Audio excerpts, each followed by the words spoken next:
आज आम अनबॉक्सिंग करने जाचे मी बियर्ड ट्रिमर रे बेसिक किसी जिनस लिखा जाइए।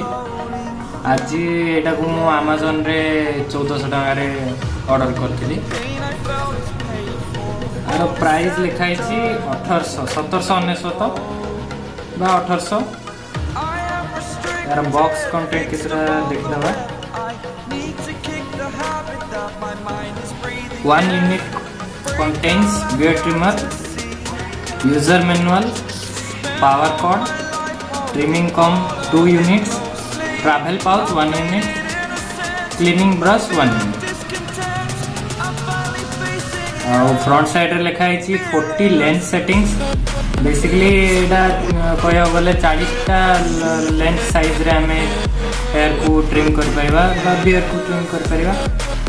90 minutes cordless use, self sharpening blades. तो फास्ट हम बॉक्स को ओपन कर दबा।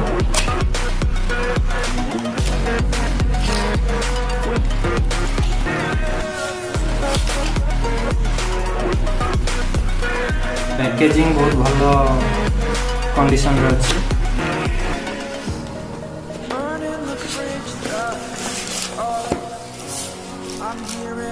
तो फर्स्ट ऑफ ऑल ये आमर ट्रिमर मिल जाउची। ये ला पावर ऑन ऑफ बटन और ये सेटिंग गोटे देछि जहा द्वारा हमें ट्रिमर रो लेंथ को एडजस्ट कर पाए। देखि पारते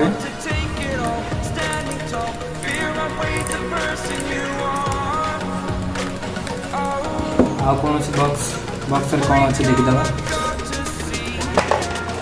ये गोटे डिसेंट क्वालिटी रो पाउच मिल जाउची।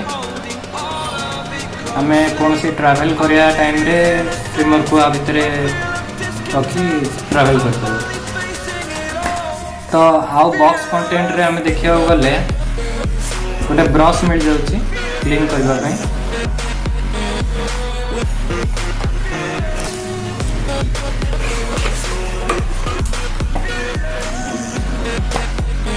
या गोटे एडिशनल कॉम मिल जाउची।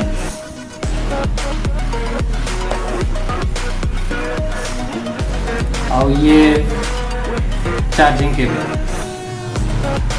ये यूएसबी चार्जिंग है। नॉर्मल ट्रिमर रो चार्जिंग जो प्रकार आछी सेही प्रकार एठी चार्जिंग पॉइंट दिया जायछि। बेसिकली एती कंटेंट रही। आउ याकू चार्ज करिया पई हमको 10 वोल्ट 5 वोल्ट रो चार्जर आवश्यक पड़िबो। 5 वोल्ट रो चार्जर यूज कराबो आइले। तो बेसिकली एती जिंस थिला। आउ थरे ऑन करी देखिबा।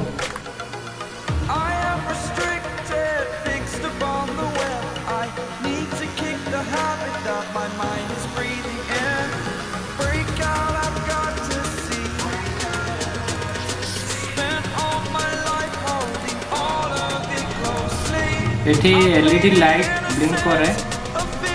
जदि आमे आको ऑन करबा फ्रंट साइड रे 3टी एलईडी लाइट्स दियछि जोडा कि चार्जिंग टाइम रे भी ब्लिंक करिवो। चार्ज केते अछि ता इंडिकेट करिवो।